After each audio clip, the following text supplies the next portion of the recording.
Be me. My name's Alice. I'm a vet tech, almost 30. I think I'm pretty normal. I have a good job that I'm good at. I like animals more than most people, which helps. I have my own apartment, pay my own bills, have a small circle of friends. By all accounts, I've got my life together. Except for one part, the part that feels like a constant low-grade toothache, dating. For the last, I don't know, 6 or 7 years, I've been on the apps, all of them. It feels like a second job, but one where you never get paid and your boss hates you. I've been on more mediocre coffee dates than I can count. I've perfected the art of the polite but firm, "I don't think we're a match" text. It's not that I'm asking for the moon. My friend agrees. We talk about this all the time. My standards aren't unreasonable. They're just standards. A baseline for a decent human being. I have a list. Not a physical one, but it's burned into my brain. He has to be tall. I'm not a giant, but I like to wear heels and not tower over a guy. So, 6'1", minimum. He needs a career, not just a job, something with a trajectory. Finance, marketing, tech, law, something that shows ambition. This ties into income, obviously. He doesn't need to be a millionaire, but he should be comfortable. 6 figures isn't a crazy ask in this economy. Education is important. A degree from a respectable university. It shows he can commit to something and see it through. And the big one, the absolute deal breaker, his mindset. He has to be a progressive, an ally. He needs to understand concepts like emotional labor and not get defensive when I talk about the patriarchy or toxic masculinity. So many guys fail at that last hurdle. You can feel it on the first date. You mention something you read about the wage gap and their eyes just glaze over. Or worse, they try to devil's advocate you. Instant disqualification. My friend and I have a term for it, lacking the software. A guy can have all the right hardware, good looks, a decent job, but if the software is outdated, he's useless. We'd spend hours dissecting failed dates, laughing at the sheer cluelessness of some men. It was a bonding experience. We were in the trenches together. This past summer, maybe July, I went to a barbecue. It was hosted by a couple I know from my old neighborhood. Casual thing. Burgers and beers in the backyard. I wasn't there to meet anyone. I was in one of my I'm taking a break from men phases. The host was struggling with the propane grill. It wouldn't light. He was getting red-faced and frustrated, smacking the side of it. Then this guy I'd never seen before, Joshua, quietly steps in. He asks the host a couple of questions, calm as can be. He fiddles with the regulator, then goes to his truck and comes back with a small toolbox. No big show. No stand back. Let a real man handle this. Just quiet competence. In about 5 minutes, he has the thing taken apart, finds a blockage in the line, clears it, and puts it all back together. Fires up on the first click. He just nods to the host and goes to grab a bottle of water. Later, I ended up standing next to him by the drink cooler. We had to make small talk. He was polite, asked me what I did for a living. I told him I was a vet tech. His face lit up a little. He told me he had a rescued beagle. He asked smart questions about the dog's health. He was actually listening. I asked him what he did. "I'm an electrician," he said. "I run my own company. Just a small operation, me and a couple of other guys." And my brain just shut down. An electrician. It's not that it's a bad job, it's a useful job, but it wasn't on the list. It was a trade, blue collar. He wasn't a slob or anything. He was clean, his clothes were fine. He just looked practical, sturdy, like a well-made piece of furniture. He was probably my height, maybe a little taller, but not over 6 feet. We talked for another minute, but I was already mentally checking out. I was calculating the polite amount of time before I could excuse myself. I called my friend on the way home, of course. I told her about the barbecue and about Joshua. "He was nice enough," I said, "and he fixed the grill. which was kind of impressive, I guess. "But?" she prompted. "He's an electrician." I said the word like it was a medical diagnosis. She made a sympathetic noise. "Oh, honey, no." "I know, right? Can you imagine trying to have a conversation about like anything important? He probably thinks feminism is about hating men." "You can't build a future with a guy like that," she said, her voice full of certainty. "You're an educated, professional woman. You need an equal." She was right. She was always right. It felt good to have that validation. Joshua was a nice guy for someone else, not for me. I forgot about him almost immediately. A week or two later, I was back on the apps. The break was over. More of the same. Guys holding fish, guys in group photos where you can't tell who they are, guys whose first message is, "Hey." It was soul-destroying. I was on the verge of deleting everything again. And then I matched with Julian. His profile was like a curated masterpiece. It was as if he'd read my list and created a character to match it. 6'3". The bio said so. Job: marketing strategist at a big, well-known firm. Photos: one in a perfectly tailored suit, looking thoughtfully out a high-rise window. One laughing with friends at what looked like a rooftop bar. One hiking, with a mountain vista behind him. Not a fish in sight. His bio was a single clever sentence about wanting a partner for intellectual sparring and late-night pasta. It was perfect. Too perfect. I was suspicious, but my hope outweighed my skepticism. His first message was a full sentence. It referenced my bio. I was already impressed. We messaged back and forth for a few days. The conversation was effortless. He was witty, intelligent, and asked about my day. He asked me out for drinks at a place I'd always wanted to try, but was too expensive to go to with friends. I spent 2 hours getting ready for that date. I was more nervous and excited than I'd been in years.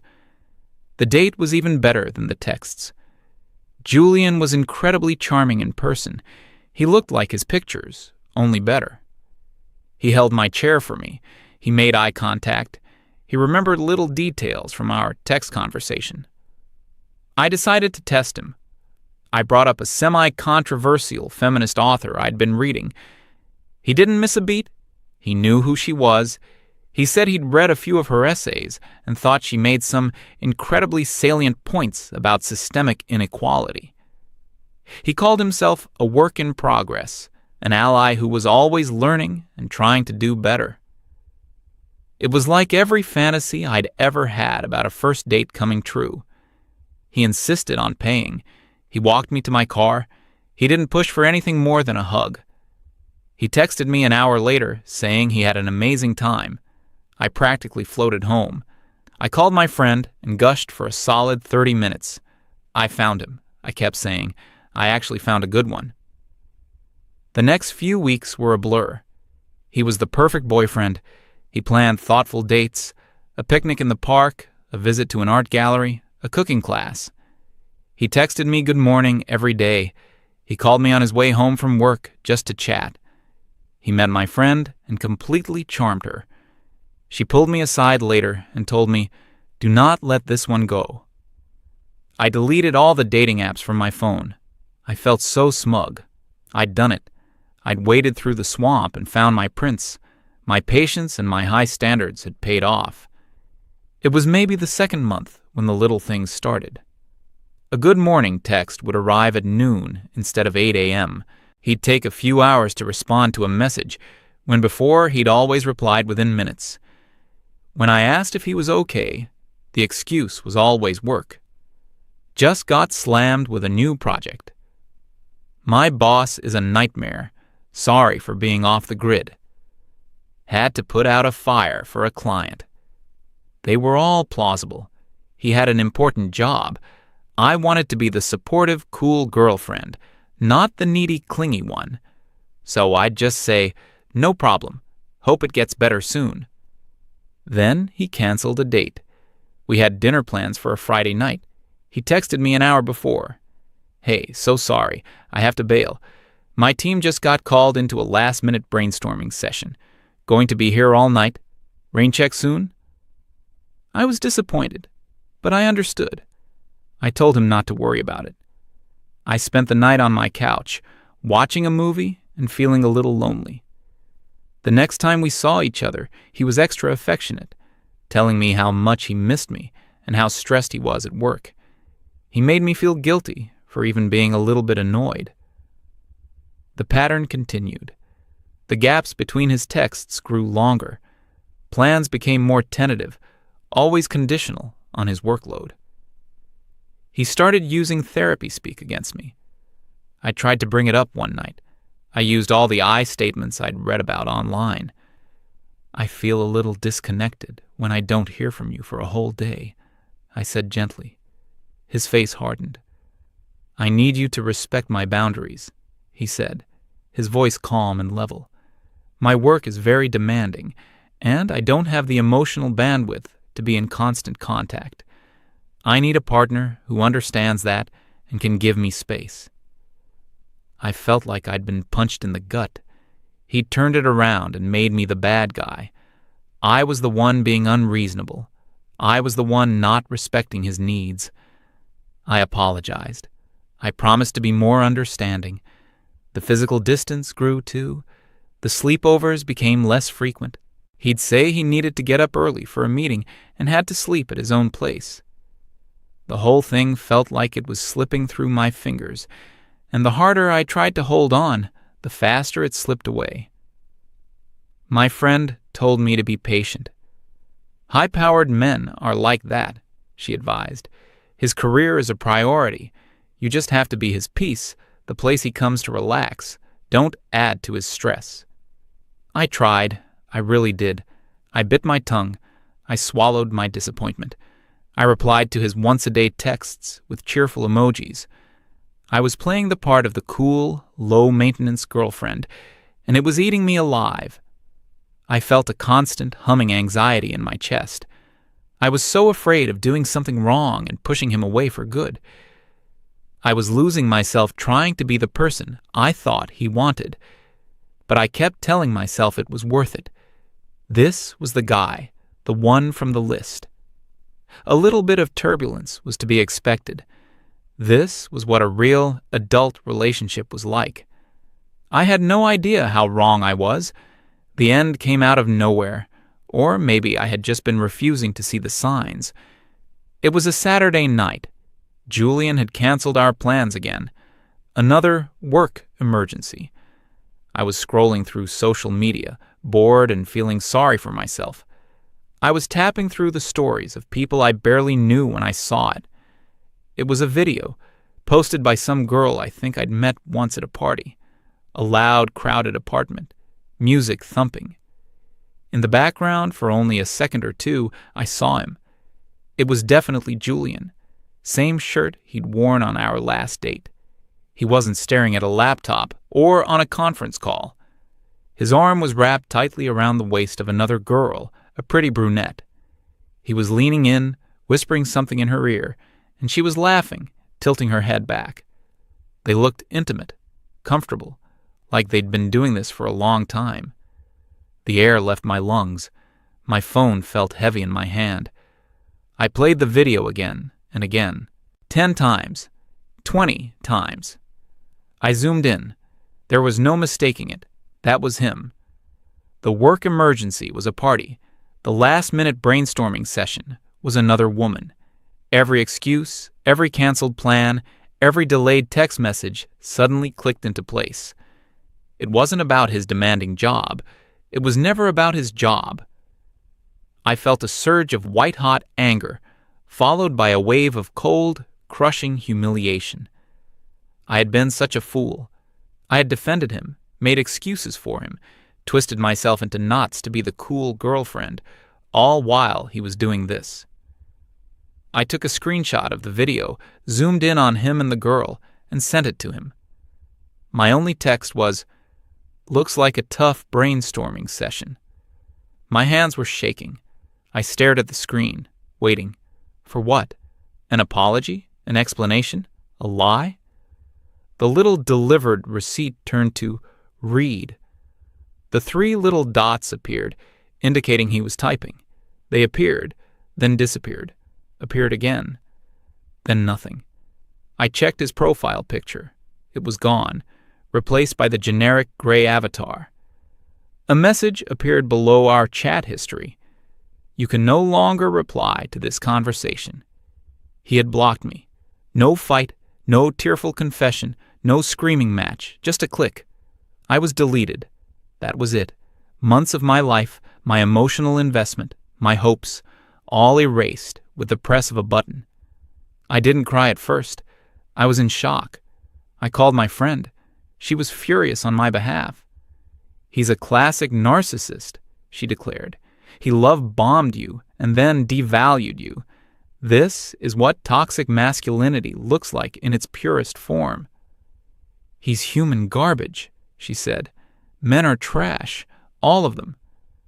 Her anger felt good. It was validating. It was easier to be angry at all men than to feel the specific personal shame of being played so easily. We spent the next week talking about how awful Julian was, how all the good men were just better at hiding it, how the whole system was rigged against women. It was our familiar script, but this time it felt different. It felt less like a theoretical discussion and more like a diagnosis of a terminal illness. After the anger faded, the sadness set in, a deep, heavy exhaustion. I got back on the apps, mostly out of habit.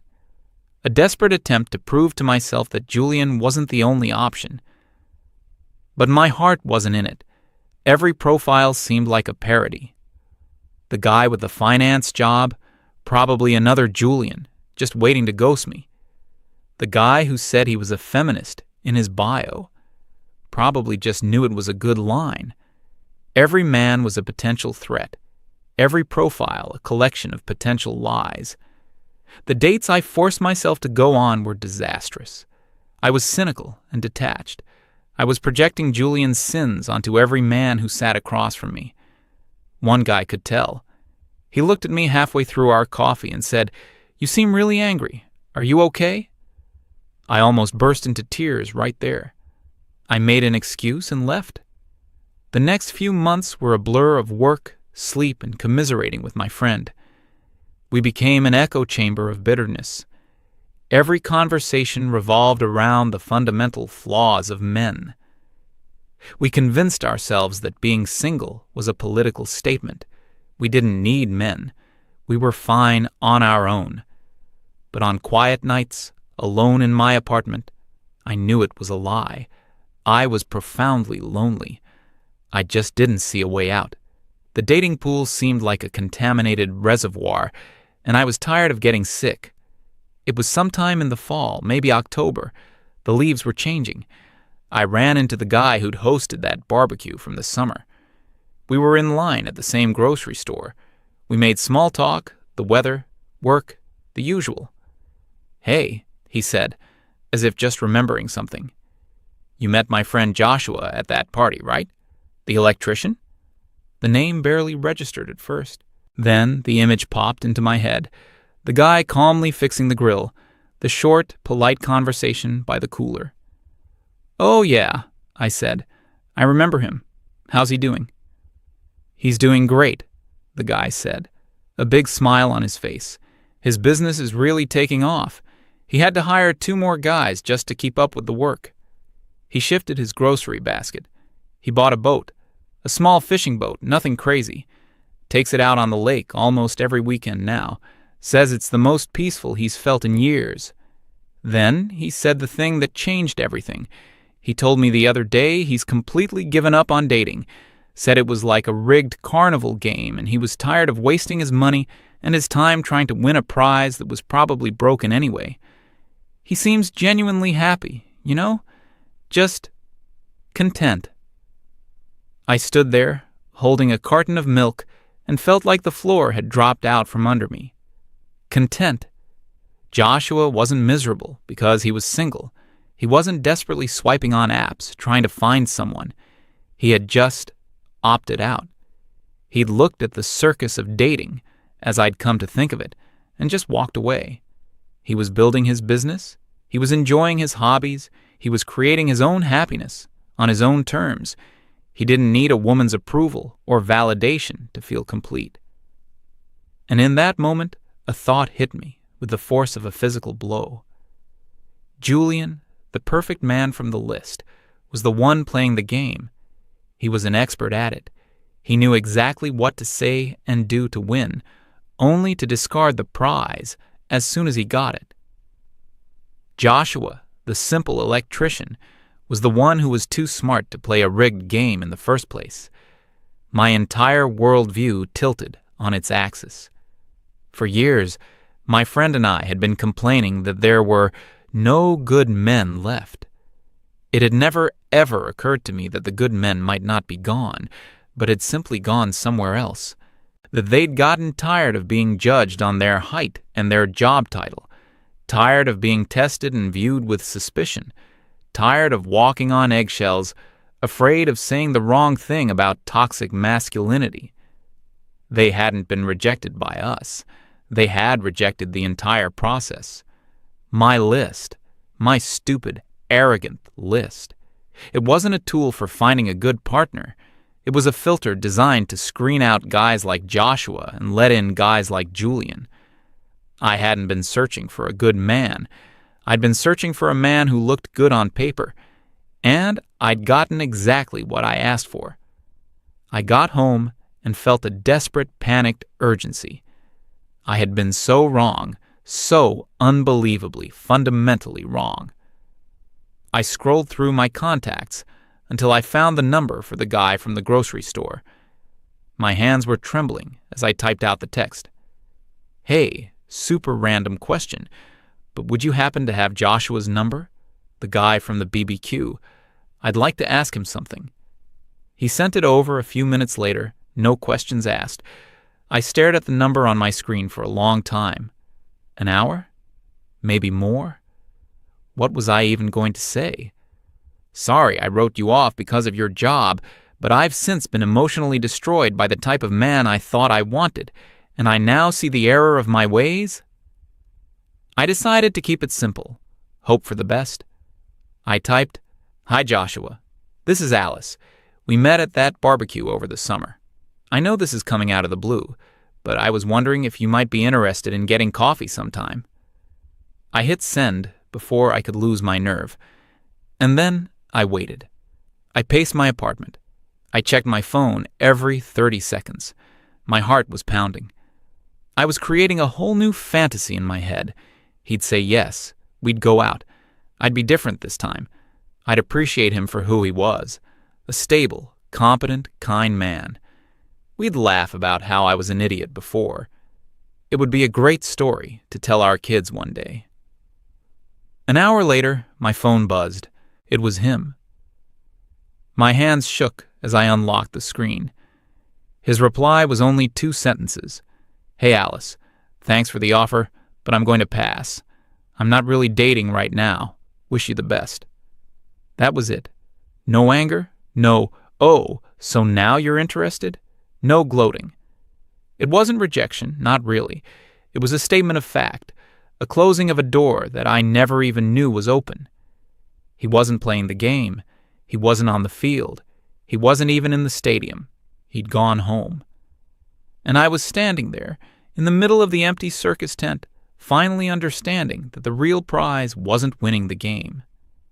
It was being smart enough to never buy a ticket in the first place. I had no one to blame but myself